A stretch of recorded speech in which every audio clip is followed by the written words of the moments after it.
আগে আপনার 400 টাকার গ্যাস ভরলে আমরা মোটামুটি সারাদিন চালিয়ে নিতে পারতাম। এখন সেখানে 800 850 টাকার গ্যাস ভরে সারাদিন চালাতে পারছি না।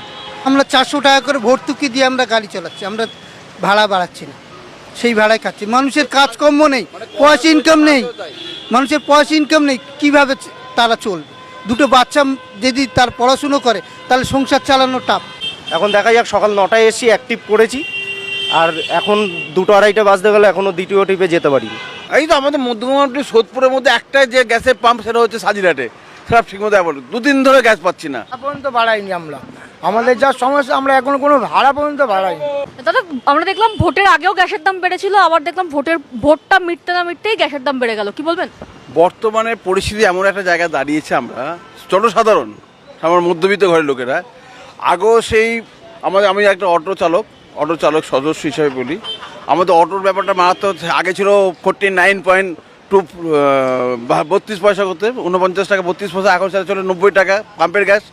আর রান্নার গ্যাস ছিল 840 টাকা 60 টাকা, সেটা 960 টাকা করে দিতে হচ্ছে এখন আরও বেড়ে গেছে 60 টাকা করে, প্রায় 900 টাকা 1000 টাকার মধ্যে চলে গেছে। প্রচণ্ড সমস্যার সম্মুখীন হতে হচ্ছে। আপনারা তো অটোর গ্যাস তো হচ্ছেন পাম্প থেকে, পাম্পে কি সবসময় গ্যাস পাওয়া যায়? না, এই তো আমাদের মধ্যমগ্রামটি সোদপুরের মধ্যে একটাই যে গ্যাসের পাম্প, সেটা হচ্ছে সাজিরাটে। সেটা ঠিকমতো অ্যাভেলেবল, 2 দিন ধরে গ্যাস পাচ্ছি না। কোথায় রাজারহাট, কোথায় ডানলপ, সেখানেও পাচ্ছি না। এত গ্যাস খরচ যাওয়ার পরে যে এই অবস্থা, কোথায় যাবো তাহলে আমরা? সাধারণ পাবলিক, আমরা সাধারণ অটো চালক, কিন্তু আমাদের কোনো দিক দিয়ে কোনো রকম করছি না, পরিষেবা ঠিক মতো দিয়ে যাচ্ছি, কাউকে কোনো দিক দিয়ে তৈরি রাখছি না, যে যেমনভাবে করছি। মানে গাড়ির ভাড়া পর্যন্ত বাড়াইনি আমরা, আমাদের যা সমস্যা আমরা এখনো কোনো ভাড়া পর্যন্ত বাড়াইনি। গ্যাসের দাম তো এত পরিমাণে বেড়েছে বলে আমরা গ্যাসের ভাড়া পাই না, আমরা এইভাবেই পরিষেবা দিয়ে যাচ্ছি মানুষকে। এই কারণেই আমরা কি বলবো, এটা ভাড়া আমরা বাড়াতে পারছি না। ভাড়া বাড়ালে যে আমাদের কি সমস্যা পর্যন্ত কিন্তু পরিষেবা দিয়ে যাচ্ছি, কোনো প্যাসেঞ্জার বলছে না যে না আমরা পরিষেবা পাচ্ছে না। তারা কিন্তু তারা নিজেরা বলছে এত দাম বেড়ে গেছে, কেন আপনারা বাড়াচ্ছেন না কেন?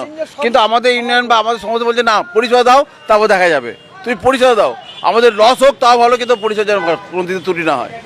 ড্রাইভার গাড়ি চালাতে গেলে এখন আমরা 400 টাকা করে ভর্তুকি দিয়ে আমরা গাড়ি চালাচ্ছি, আমরা ভাড়া বাড়াচ্ছি না, সেই ভাড়ায় খাচ্ছি। মানুষের কাজকর্ম নেই, পয়সা ইনকাম নেই, মানুষের পয়সা ইনকাম নেই, কীভাবে তারা চলবে?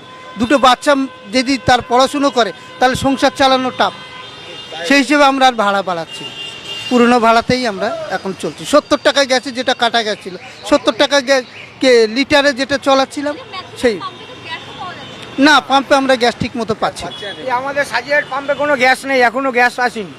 এখনো ওখানে ওদের 3 দিন 2 দিন হয়ে গেছে, এখনো আসেনি। বলছে খবর হলে জানানো যাবে, কারণ যেহেতু আমরা রাস্তায় গাড়ি চালাই, যদি আমরা দেখি তখন আমরা সব খবরাখবর ভাইদের বলে দিই, এই হিসাব তখন আমরা গিয়ে গ্যাসের লাইন দিতে হচ্ছে আমাদের, মানে এত গ্যাসের সমস্যায় পড়েছে। হ্যাঁ, একইতে ভাড়া বাড়ছে না, তারপরে গ্যাসের দাম বাড়ছে, কতটা সমস্যার সম্মুখীন? সমস্যা বলতে প্রচণ্ড সমস্যার সম্মুখীন হতে হচ্ছে। আগে আপনার 400 টাকার গ্যাস ভরলে আমরা মোটামুটি সারাদিন চালিয়ে নিতে পারতাম। এখন সেখানে 800 850 টাকার গ্যাস ভরে সারাদিন চালাতে পারছি না। এ হচ্ছে সমস্যা। প্লাস ভাড়াও বাড়ানো যাচ্ছে না। ভাড়া বাড়াতে গেলে, যেহেতু বাস ভাড়া বাড়ায়নি, সেহেতু আমরা ভাড়া বাড়াতে গেলে প্যাসেঞ্জার আমাদের কমে যাবে, এই জন্য আমরা ভাড়াও বাড়াতে পারছি না।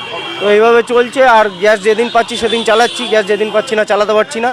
মোটামুটি আজকে 4 দিন হয়ে গেল সাজিরহাট পাম্পে আমাদের গ্যাস ঢোকেনি। এই রোডে একটাই পাম্প আছে।